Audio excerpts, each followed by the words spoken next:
Everyone knows about Ragnarok, the final battle, the end of the gods, but very few know the version that frightened Odin so deeply he tried to hide it from his own people. Today, you will hear that prophecy, the one even the Allfather could not escape. Before we begin, tap that like button and comment down below to help this story reach more mythology fans. It all begins long before the battlefield, when Odin visits the Well of Mimir. This mystical well holds all memory, all knowledge, all fate. To gain its wisdom, Odin makes a great sacrifice. He offers one of his own eyes for a single drink from its waters. But when he peers into the depths, he doesn't see the knowledge he craves. He sees ruin. He sees fire swallowing the sky, two monstrous wolves devouring the sun and moon, and the world tree, Yggdrasil, splitting apart at its very roots. And in the chaos, he sees himself lying dead beneath the fangs of a giant wolf he once tried to tame. Odin watches this terrible vision unfold in absolute silence.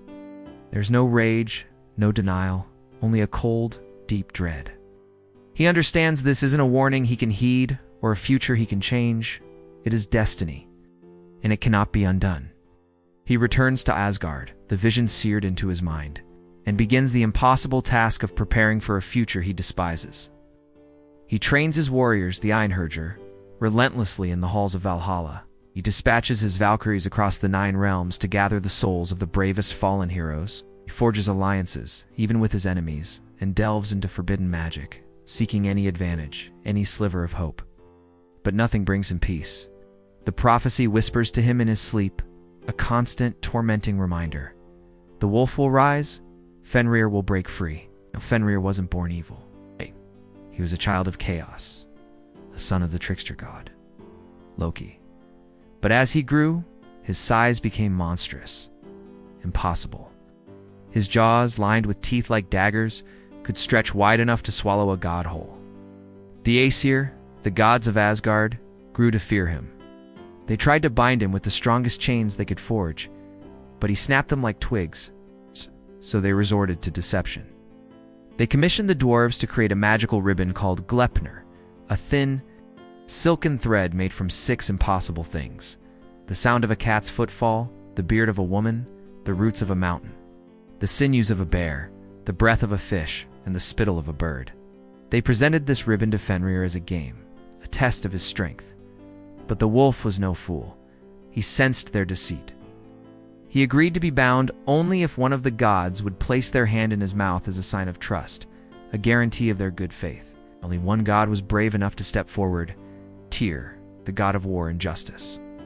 As the gods wrapped Gleipnir around Fenrir, the magical fetter tightened, binding him fast. Fenrir thrashed and roared, realizing he'd been tricked. In his fury, his jaws clamped shut, and Tyr lost his hand. The gods cheered, believing the threat was finally contained. But Odin knew the truth. He had seen the vision. Gleipnir would not hold forever. Desperate, Odin tries to change his fate by seeking out even more prophecy. He travels to the underworld to consult a Valva, a powerful seeress who can speak from beyond the veil of time. He awakens her from her eternal sleep, and she reveals the full, horrifying truth. Everything he saw in the well was only the beginning. She tells him the sun and moon will vanish from the sky, plunging the world into an endless winter. The dead from the dishonorable realm of Hel will march on Asgard with Loki at their head. The world serpent, Jarmungandr, another of Loki's children, will rise from the depths of the ocean, spewing venom that poisons the air and sea. The sky itself will burn brighter than any fire known to gods or mortals. And then she confirms his greatest fear. On the battlefield of Vigrid, Odin will meet the wolf. His mighty spear, Gungnir, will miss its mark. The colossal jaws will close. The Allfather, king of Asgard, will fall. Odin cannot bear this. He hides these visions from the other gods, telling them only fragments, never the whole, devastating truth. He trains them for a war without ever revealing its true cost. He explores every forbidden path, every dark ritual that might weaken the threads of destiny. He even considers eliminating those connected to the prophecy, including Loki's children. But with every action he takes, the vision only grows clearer. Fate tightens around him like a noose. The prophecy continues, marching relentlessly onward. The day will come when the guardian god, Heimdall, will sound the Jallarhorn. Its blast will echo through all 9 realms, signaling the beginning of the end. The last dawn will break. The Bifrost, the rainbow bridge connecting Midgard and Asgard, will shatter under the weight of the armies of chaos. Loki will arrive on a ship made from the fingernails of the dead, leading an army of ghouls.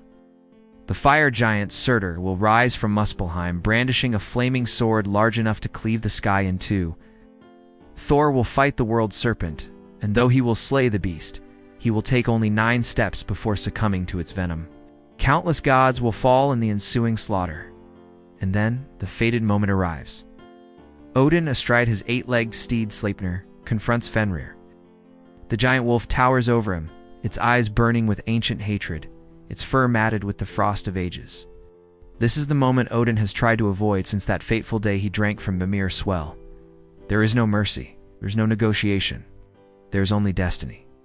Odin charges, spear leveled, but as foretold, he dies in the jaws of the beast. But the prophecy does not end with his death. Vidar, the silent god, Odin's son, will avenge his father. He will stride onto the battlefield, place his specially made boot on Fenrir's lower jaw, and tear the wolf's head apart. After the final battle, the world burns. The oceans boil and swallow the land. The mountains crumble into dust, and then silence. After the silence comes renewal. A new green world rises from the waves. Peace returns. Life, in the form of 2 surviving humans, grows again. But the age of the gods is gone forever. This was the prophecy Odin hid. How? Not just because it was frightening, but because it was final. It was the absolute truth that even the All-Father, the wisest and most powerful of the gods, could not escape. It was the humbling lesson that every throne has an ending, an end written in the stars long before it ever rises. If you want to hear more Norse legends or uncover other hidden prophecies, comment which mythological figure we should explore next. And be sure to subscribe so you never miss the next myth. Thanks for watching.